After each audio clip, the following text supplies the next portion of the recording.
Selamat pagi. Perkenalkan, nama saya Ida Bagus Raisa Marbawa dari kelas B Perpajakan D3 semester 2, NIM A0D0247, mata pelajaran Aspek Hukum dalam Pajak, Universitas Mataram.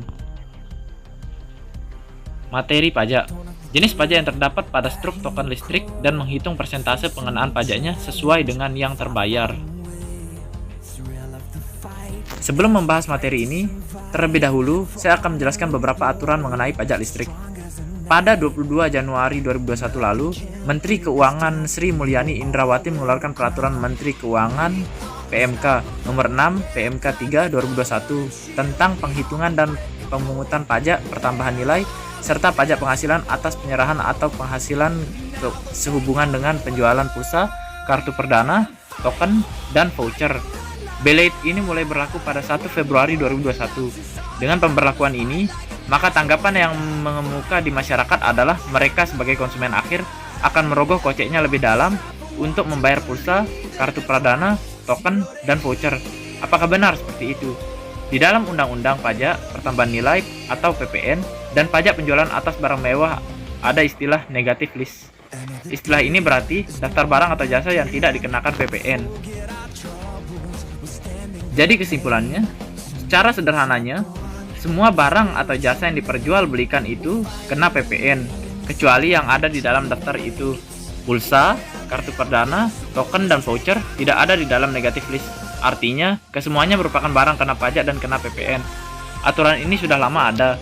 Harga yang kita bayarkan selama ini sudah termasuk PPN di dalamnya.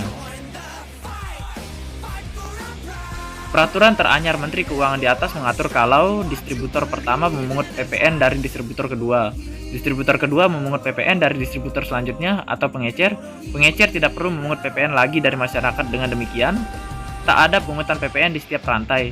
PMK ini menyederhanakan pemungutan PPN dalam penjualan pulsa dan kartu perdana, sehingga jelas tidak ada jenis dan objek pajak baru. Konsumen juga tak mengeluarkan tambahan uang saat membeli keduanya. Mengenai token listrik, listrik termasuk barang kena pajak tertentu yang bersifat strategis. Listrik dikenakan PPN jika pemakaian dayanya di atas 6.600 watt. Kurang dari itu tidak kena PPN. Ketika kita membayar tagihan listrik melalui bank atau marketplace, kita dipungut biaya administrasi atau berupa fee. Biayanya berkisar dari 2.000 sampai 2.500. Tidak ada PPN atas listrik di sana. Fee yang diterima oleh bank ataupun marketplace itulah merupakan objek PPN. PPN dikenakan atas biaya administrasi tersebut. Bank ataupun marketplace harus membayar PPN atas jasa itu kepada negara. Begitu pula ketika kita membeli token listrik dari distributor token, tidak ada PPN yang dipungut di sana. Distributor token hanya memungut fee atau biaya administrasi dari masyarakat. Biaya administrasi atau fee atau nilai yang lebih dipungut dari konsumen atau apapun namanya itu yang diterima oleh distributor token merupakan objek PPN dan harus dipungut PPN. Distributor token harus membayar PPN kepada negara sebesar 10%. Jadi mengenai pengenaan pajak, masyarakat tidak membayar PPN sama sekali atas token yang dibelinya. Berikut adalah contoh bukti struk pembayaran token listrik.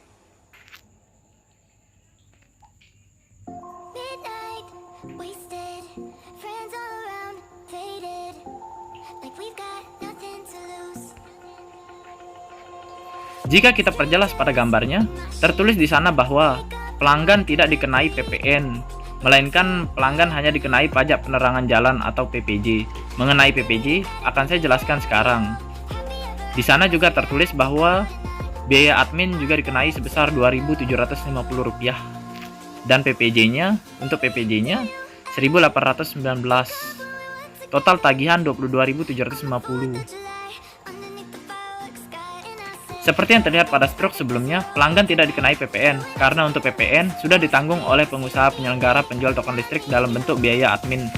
Namun walau demikian, bukan berarti pelanggan tidak membayar pajak. Sebagai anggota masyarakat dan wajib membayar pajak, pelanggan masih harus dikenai pajak yakni PPJ.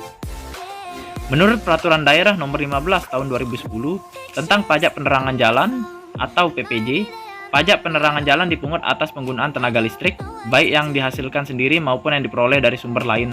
Pelanggan listrik adalah orang atau badan yang menjadi pemilik atau penyewa atau penghuni bangunan rumah dan bangunan lainnya yang menggunakan listrik dari PLN atau bukan PLN. Untuk menghitung biaya admin dalam pembelian token listrik sekitar 2.500 sampai 4.000 yang tertera di struk pembayaran biaya admin 2.750. Jadi 22.750 dikurang 2.750 totalnya adalah 20.000. Lanjut ke nilai token yang dikurangi PPJ adalah 20.000 dikurang dengan nilai PPJ sebelumnya yakni 1.819, totalnya jadi 18.181. Jadi jumlah listrik yang kita terima sebesar 18.181 secara bersih. Teknik kalkulasi persentase pengenaan pajak sesuai yang diterima sudah saya jelaskan. Terima kasih telah menyaksikan slide ini. Bila ada salah kata, saya mohon maaf. Saya ucapkan terima kasih dan sampai jumpa.